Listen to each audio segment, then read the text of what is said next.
రాష్ట్రంలో కొత్త ప్రభుత్వం ఏర్పడి 100 రోజులైంది.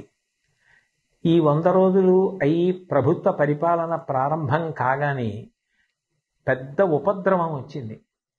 కృష్ణానదికి గొప్ప వరదలు రావడం, ఆ వరదల్లో ఎన్నో వేల కుటుంబాలు నిర్వాసితులు కావడం, ప్రజలు అన్నవస్త్రాలకి అలమటించడం లాంటివి కూడా సంభవించాయి.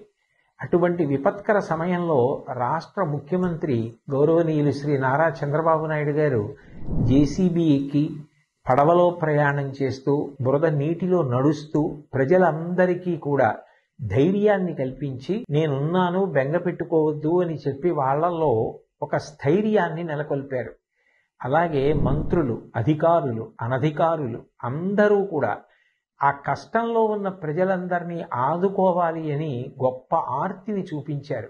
ఈ సందర్భంగా ప్రత్యేకించి ప్రస్తావించవలసిన వారు పారిశుధ్య సిబ్బంది.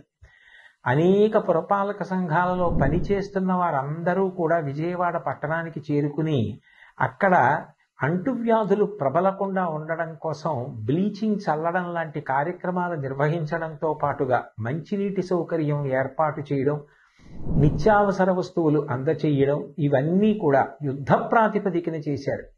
స్వచ్ఛంద సంస్థలకి సంబంధించినటువంటి అనేక మంది సభ్యులు, ప్రజలు, వ్యాపార సంస్థలు, విద్యా సంస్థలు ఇతోధికంగా విరాళాలను ప్రకటించాయి.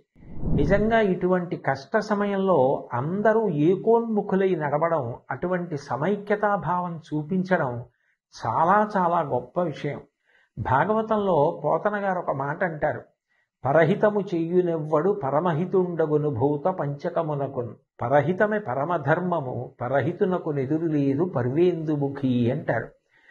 పరుల యొక్క హితం కోసం ప్రవర్తించే వాళ్ళు ఎవరుంటారో వాళ్ళకి పంచభూతాలు కూడా సహకరిస్తాయి. ఇటువంటి కష్టకాలం వచ్చినప్పుడు ప్రజలందరూ కూడా ఒకే త్రాటి మీద నిలబడడం, అంత గొప్ప సమైక్యతా భావంతో కష్టంలో ఉన్న వాళ్ళందరినీ ఆదుకోవాలని ప్రయత్నించడం చాలా చాలా గొప్ప విషయం. రవీంద్రనాథ్ ఠాగూర్ చెప్పినట్టు, where the mind is without fear and the head is held high, where the world has not been broken up into fragments by narrow domestic walls అని స్త్రీ, పురుష, పండిత, పామర, కుల, మత, వర్ణ, వర్గ, ధనిక, పేద విచక్షణ లేకుండా అందరూ ఒక్కటిగా నిలబడి ఆ ఆపదని ఎదుర్కొన్నటువంటి విషయం నిజంగా ఎంతో స్ఫూర్తిదాయకం.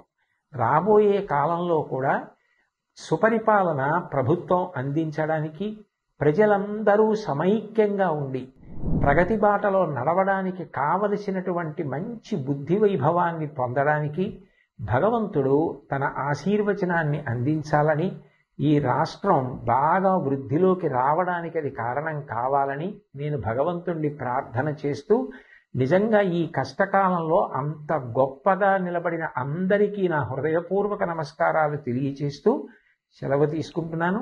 స్వస్తి.